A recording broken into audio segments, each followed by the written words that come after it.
മഹാന്മാരായ പണ്ഡിതന്മാരുടെ വിശകലനമാണ്. ഏതെങ്കിലും ഒരാൾ തൻ്റെ സൗന്ദര്യം സൂക്ഷിക്കുകയും വസാനഹു ബിത്തഖ്വ, അള്ളാഹുവിനെ ഭയപ്പെട്ടുകൊണ്ട് ആ സൗന്ദര്യത്തെ സംരക്ഷിക്കുകയും ചെയ്താൽ, പെണ്ണുങ്ങളെ ആണുങ്ങളെ നമ്മുടെ വേഷവിധാനത്തിലും നമ്മുടെ പെരുമാറ്റത്തിലും നമ്മൾ ചെത്തിപ്പൊളിച്ച് നടക്കുമ്പോഴൊക്കെ അള്ളാഹുവിനെ സൂക്ഷിച്ച് ജീവിച്ചാൽ, നമ്മുടെ ഈ സൗന്ദര്യവും ശരീരത്തിൻ്റെ അഴകും ഒരാൾക്കും ഫിത്നയാവാതെ സൂക്ഷിച്ചാൽ, ഇല്ലസ്ദാദ ബഹാഉഹു വദിയാഉഹു കുല്ലമാ തുഇന സാഹിബുഹു ഫിസ്സിൻ, വയസ്സ് കൂടുന്തോറും ആ സൗന്ദര്യത്തിന് പ്രഭയും ഭംഗിയും കൂടിക്കൊണ്ടിരിക്കും. ഇതൊരു ഖാഇദയാണ്. ചിലതൊക്കെ പ്രകൃതി നിയമങ്ങളെന്ന് പറയില്ലേ, അങ്ങനത്തെ ഒരു പ്രകൃതി നിയമമാണിത്. സൗന്ദര്യമുള്ള പെണ്ണുങ്ങൾ, സൗന്ദര്യമുള്ള ആണുങ്ങൾ, അവരുടെ സൗന്ദര്യം അള്ളാഹു നൽകുന്ന ഒരു പരീക്ഷണമാണ്. സൗന്ദര്യം ഇല്ല എന്ന് വിചാരിച്ചിട്ട് അവർക്കൊരു സ്ഥാനക്കുറവോ അതുമില്ല. അത് അവർക്ക് അങ്ങനെയാണ് പരീക്ഷണം. സൗന്ദര്യമുള്ളവർക്ക് സൗന്ദര്യം കൊണ്ടാണ് പരീക്ഷണം. ആ സൗന്ദര്യവും അഴകും നിങ്ങൾ അള്ളാഹുവിന് വേണ്ടി സൂക്ഷിച്ചാൽ വയസ്സാകും തോറും നിങ്ങളുടെ മുഖത്ത് പ്രകാശം വർദ്ധിച്ചുകൊണ്ടിരിക്കും. സുബ്ഹാനല്ലാഹ്. വമാ മിൻ ജമാലിൻ അറളഹു സാഹിബുഹു അറളഹു സാഹിബുഹു ലിത്തുഹം, തെറ്റുകൾ സംഭവിക്കുന്ന ഇടങ്ങളിലേക്ക് ആ സൗന്ദര്യത്തെ കൊണ്ടുപോയാൽ, പ്രദർശിപ്പിച്ചു സോഷ്യൽ മീഡിയയിൽ, ഞാൻ ചൊറുക്കുള്ളോളാ, എന്നെ കണ്ടോളൂ, എൻ്റെ സ്ലാങ്, എൻ്റെ സംസാരം, എൻ്റെ പ്രകടനം, എൻ്റെ ഡാൻസ്, ഇതൊക്കെ നിങ്ങളെല്ലാവരും കണ്ടോളൂ, എന്നെ ലൈക്ക് ചെയ്യണം, എന്നെ പ്രൊമോട്ട് ചെയ്യണം, എന്നെ ഫോളോ ചെയ്യണം. ഇത് നിങ്ങൾ ചെയ്തു കഴിഞ്ഞാൽ എഴുതി വെച്ചോളൂ, ഇല്ല ആദ ഖുബ്ഹൻ വ ഇജ്റാമൻ ഫിൽ കിബർ, പ്രായം വർദ്ധിക്കുന്തോറും ആ സൗന്ദര്യം ഇല്ലാതെയായി പ്രഭമങ്ങി, ആ സൗന്ദര്യത്തിന് പകരം ഖുബ്ഹൻ, അത് ഏറ്റവും മോശമായൊരു അഗ്ലി ഫേസിലേക്ക് അവരുടെ ഫേസ് മാറുന്നത് നിങ്ങൾക്ക് കാണാൻ കഴിയുമെന്ന് അല്ലാമത്തുൽ അസ്സി റഹ്മത്തുള്ളാഹി അലൈഹി, അദ്ദേഹം അല്ലാഹുവിന്റെ ഔലിയാക്കന്മാരിൽ അറിയപ്പെടുന്ന മഹാനാണ്. അദ്ദേഹത്തിൻ്റെ മകനും വലിയ ആലിമാണ്. ഇവരൊക്കെ വിഷയം ചർച്ച ചെയ്തത് സന്ദർഭികമായി ഉണർത്തുകയാണ്.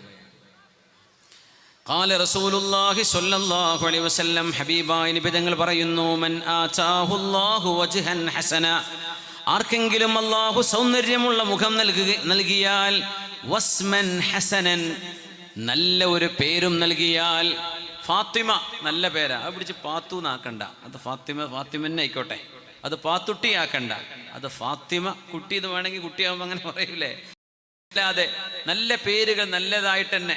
അബ്ദുറഹ്മാൻ, ഇത് അന്തുർമാൻ ആക്കണ്ട, അത് അബ്ദുറഹ്മാൻ തന്നെ ആക്കി. ഇബ്രാഹിം വിളിച്ച് മുമ്പായിച്ചാക്കണ്ട, കുണിയ മുമ്പായിച്ച ഇവിടെ ഉണ്ടായിരുന്നല്ല ഇവിടെ. അപ്പോൾ അങ്ങനെ അറിയപ്പെടുന്ന ആൾക്കാരുണ്ട്. എൻ്റെ കൂടെ തന്നെ കുണിയ മുമ്പായിച്ചുണ്ട്, മുമ്പായിച്ചാൻ്റെ വണ്ടിയിലും അമ്മ മുമ്പായിച്ച വണ്ടി ഇരിക്കുന്നുണ്ട്, പെൻസിൽ ഇരിക്കുന്നുണ്ട്, മാഷാ അല്ലാഹ്, നമ്മുടെ വലിയ സുഹൃത്താണ്. അപ്പോൾ ഈ പേരുകളുണ്ടല്ലോ, അബ്ദുള്ള നമ്മൾ അന്തുച്ചാക്കൂല്ലേ, പിന്നെന്താ അബ്ദുള്ള ഔലാക്കാക്കും, സുബ്ഹാനല്ലാഹ്, അന്തുച്ചനെ അധികം ആക്കല്ലേ, അബ്ദുള്ള അന്തുച്ചാക്കും. യാ അല്ലാഹ്. വസ്മൻ ഹസനൻ, എത്ര നല്ല പേരാണത്. അബ്ദുള്ള, അബ്ദുറഹ്മാൻ, ഇബ്രാഹിം, ഒക്കെ നല്ല നല്ല പേരല്ലേ.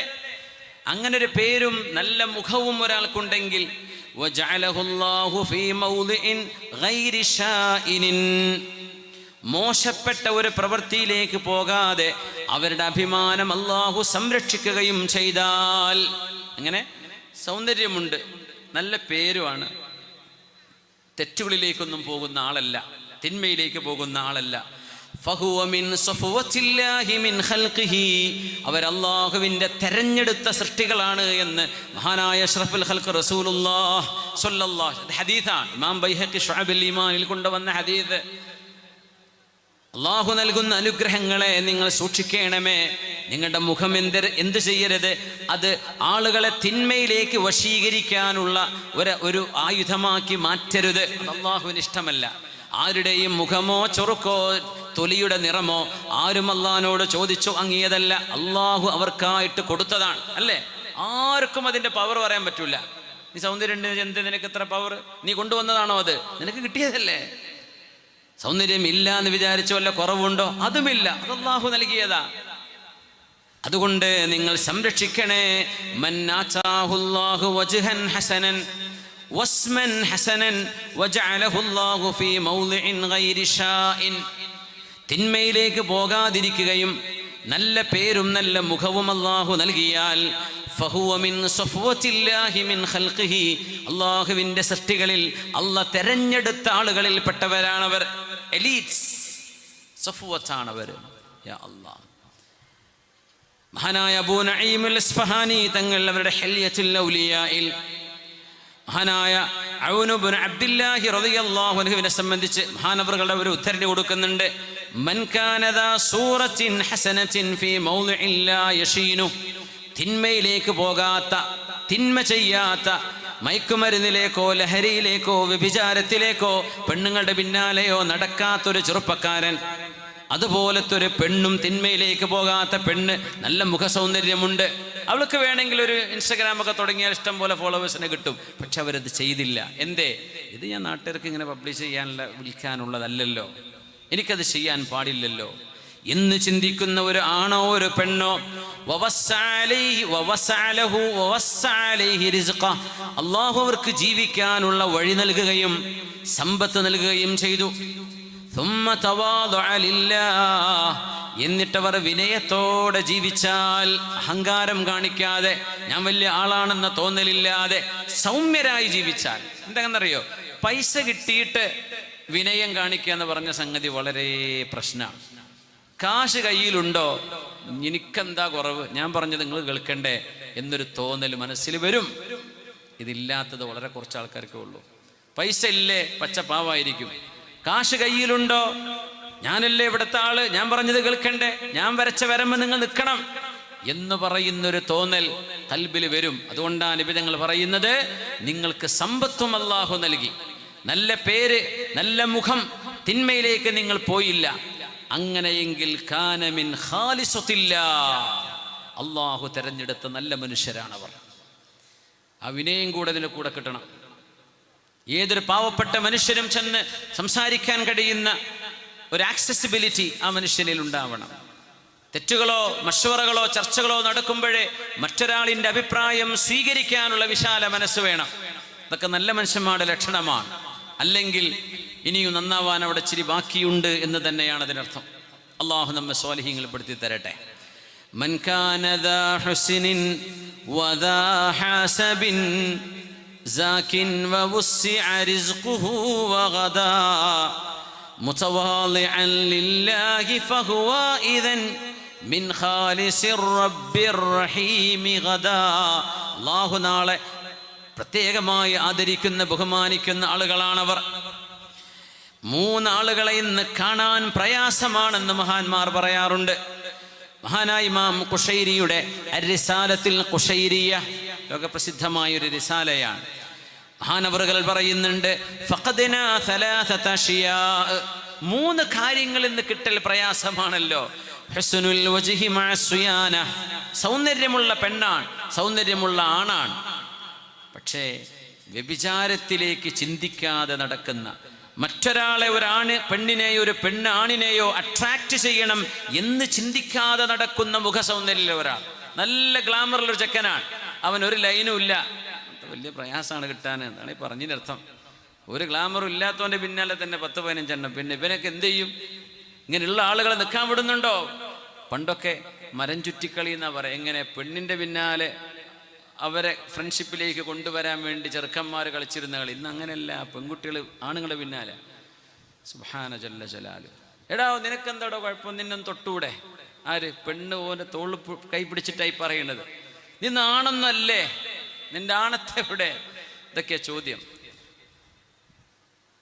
വളരെ ഗൗരവത്തിൽ നമ്മൾ ചർച്ച ചെയ്യേണ്ട വിഷയമാണ്.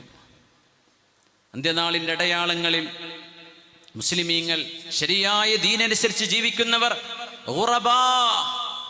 എൻ്റെ വിദ്യാർത്ഥിനികൾ കേൾക്കണേ, സ്കൂളിൽ 8ാം ക്ലാസ് മുതൽ അങ്ങ് മേലോട്ട് പഠിക്കുന്നവർ നിർബന്ധമായി ഞാൻ ഈ പറയുന്നത് ശ്രദ്ധിക്കണേ. ഗുറബാ, അള്ളാഹുവിനെ ഭയപ്പെട്ട് ജീവിക്കുന്ന ആണും പെണ്ണും ഒരു ക്യാമ്പസിലാവട്ടെ, ഒരു മഹല്ലിലാവട്ടെ, അയാൾ ഒറ്റപ്പെട്ടതുപോലെ ആ കുട്ടി ഒറ്റക്കാണ് ജീവിക്കുന്നത് എന്ന തോന്നൽ വരും. എന്തേ?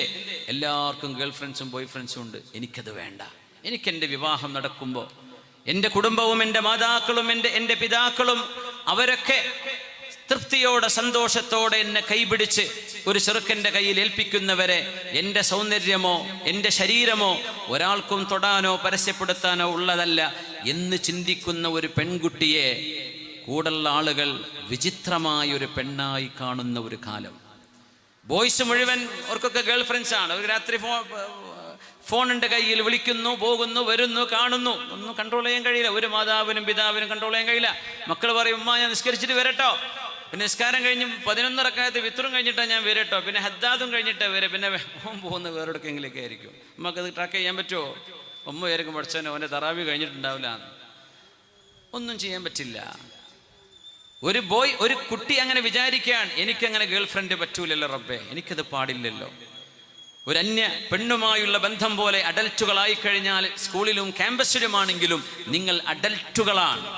എന്തല്ല, കുട്ടികളല്ല. പ്രായപൂർത്തിയായില്ലേ? മിനിമം നിങ്ങളുടെ പഠനവുമായി ബന്ധപ്പെട്ട് ഒരു മിക്സ്ഡ് ക്ലാസ് റൂമിലാണ് നിങ്ങൾക്ക് പഠിക്കേണ്ടി വന്നത്. അവിടെ ആവശ്യമായ അക്കാഡമിക് കോൺവെർസേഷൻ അപ്പുറത്തേക്ക് ഒരു ഹാങ് ഔട്ട് പറ്റൂല മക്കളെ, നമുക്ക് പാടില്ല. അതുകൊണ്ടാണ് നമ്മുടെ ശരീരത്തിന് ഇഷ്ടമാണ്, നമ്മുടെ സൊസൈറ്റിക്ക് അത് ഇഷ്ടമാണ്, നമ്മുടെ കൂടെ കൂടുന്ന ആളുകൾ മുഴുവനും അതാണ് ഇഷ്ടപ്പെടുന്നത്. പക്ഷെ അള്ളാഹുവിന് അത് ഇഷ്ടമല്ല. അതുകൊണ്ട് എനിക്ക് വേണ്ട എന്ന് പറയുന്ന മക്കളായി നമ്മുടെ മക്കൾക്ക് നിൽക്കുമ്പോൾ അവരൊക്കെ വിചിത്രം. അല്ലടോ നീ ആണെന്നല്ലേ, അല്ല നീ മറ്റേ ട്രാൻസിൽപ്പെട്ട ആളാണോ ചോദ്യം വരും. അതല്ല വിഷയം. ഇന്ന് സ്വവർഗരതി എന്ന് പറയുന്ന വളരെ മോശപ്പെട്ട ഒരു വികൃതമായ ഒരു സ്വഭാവം ലൂത്ത് നബി അലൈഹിസ്സലാമിന്റെ സമൂഹം അത് ചെയ്തതിന്റെ പേരിലാണ് അള്ളാഹു കീഴ്മേൽ മറിച്ചിട്ട് കൊടുത്തത്. ആ സ്ഥലം പോയി കാണാൻ പറ്റും. ഫലസ്തീനിൽ നിന്ന് ഈജിപ്തിലേക്ക് പോകുമ്പോൾ ഫലസ്തീൻ ജെറുസലേമിൽ നിന്നൊരു 10-30 കിലോമീറ്റർ, ഒരു 40 കിലോമീറ്റർ ചെന്നാൽ വലത് ഭാഗത്ത് കാണാൻ പറ്റും ആ സ്ഥലം. കീഴ്മേൽ ചെളിയായി കൂമ്പാരമായി കിടക്കുക. ഒരു നാടിനെ കീഴ്മേൽ മറിച്ചിട്ടതാ. എന്തേ? ആണുങ്ങൾ പെണ്ണുങ്ങളെ കല്യാണം കഴിക്കാതെ ആണിനെ വൈകാരികമായി സമീപിച്ചിരുന്ന ഒരു നാട്ടുകാർ. അമ്പിയാക്കന്മാർ പറഞ്ഞെടുത്തത് ചെയ്യല്ലേ, കല്യാണം കഴിച്ച് ജീവിക്കേ. അള്ളാഹു ആണിനെയും പെണ്ണിനെയും പടച്ചത്. ഞങ്ങൾക്കത് വേണ്ട. അതിന് അള്ളാഹു ചെയ്ത ഇന്നും അള്ളാഹുവിൻ്റെ ദൃഷ്ടാന്തമായി കിടക്കണം. അവിടെ തീ കൊണ്ടല്ല കത്തിച്ചിട്ടുണ്ടെന്നാണ് ആ പ്രദേശത്തെ ആളുകളെ. ഇപ്പടുത്ത് ഒരു 2015 അവിടെ ഒരു ഗവേഷണം നടന്നിട്ടുണ്ട് ഈ ചെളിയുള്ള സ്ഥലത്ത്.